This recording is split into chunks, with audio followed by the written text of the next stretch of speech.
Hi, I'm Nuala, but I go by Damhán Alla when I'm making art, and today is the 15th of November 2024. When I was about 17, 18 years old, I was living in Aston in Birmingham, and I had this little flat on my own. And I would spend my evenings going around the local area taking photos. I'd post them on Tumblr and Pinterest and all these sorts of places, and then just sort of forgot about it and didn't really think anything of it.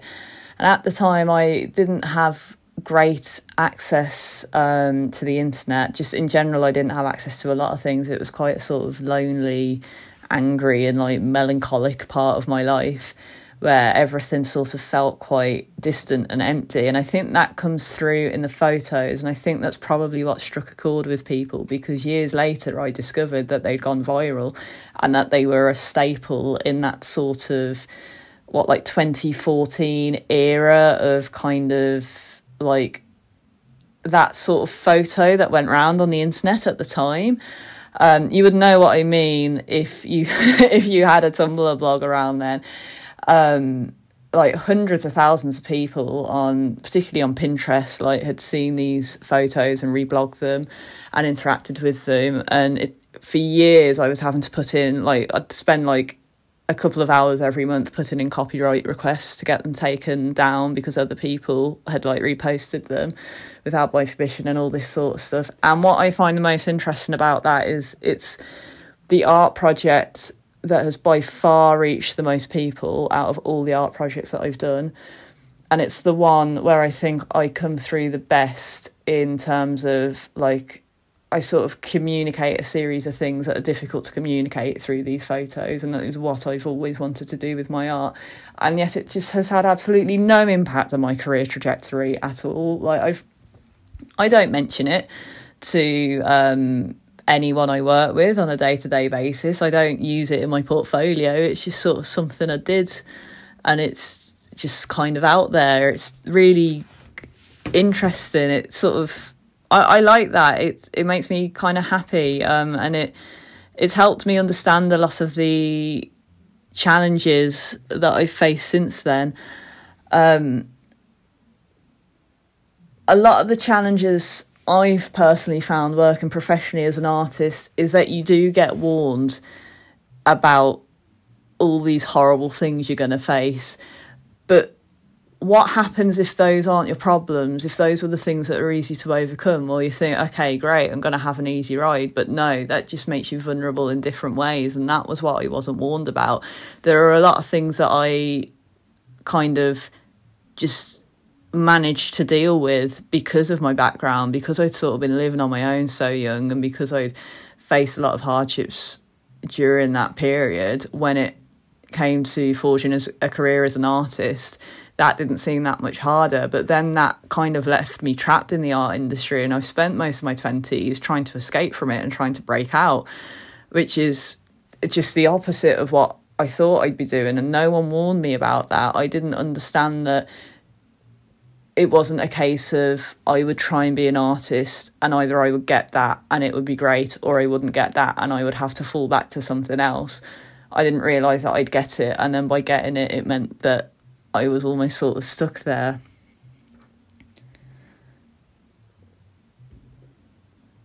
So I went on to study illustration, and then I worked as an artist for a bit, and then went back to do a fine art MA. And obviously, having done a fine art MA, I've used a lot of unconventional mediums and techniques.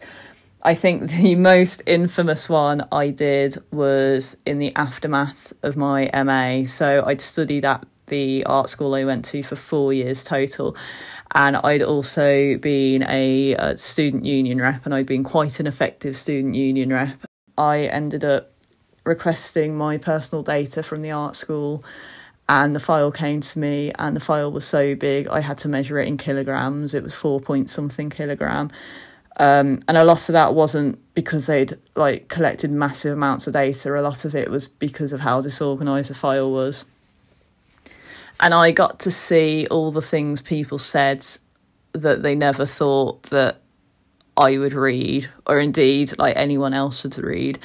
And you know what? It kind of cut both ways. We all know if you do something like that, at some point you're going to read someone saying something horrible about you. But it was a lot of the mundane things that I found quite interesting, and a lot of the things where I was kind of only tangentially related to. Those were the things that I think stuck with me. Like, I knew there'd be horrible stuff in there, but just the sort of banality of a lot of it, of seeing how I fit into this kind of wider network of people, I found that quite interesting.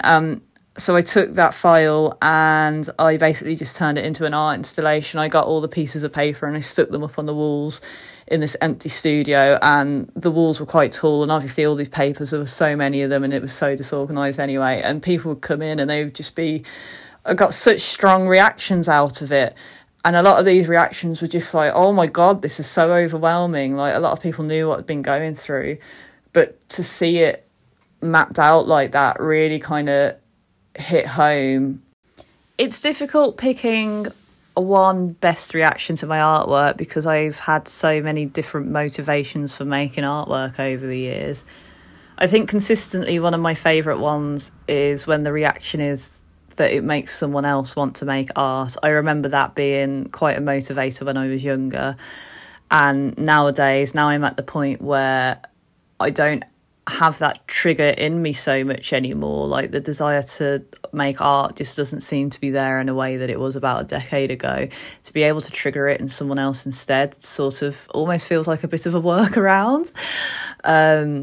So I think that's probably one of my favourite reactions. Sometimes I quite like just a bit of indifference to it, depending on why I've made the art. Sometimes what I like is that someone spotted it and they don't feel the need to comment on it. They've just sort of accepted it as part of their world and then they move on. The question of whether I like background noise or not when I'm making artwork is a bit of a contentious issue. When I was doing my GCSEs, I had to move schools at the beginning of year 11, and the second secondary school I went to didn't take art very seriously.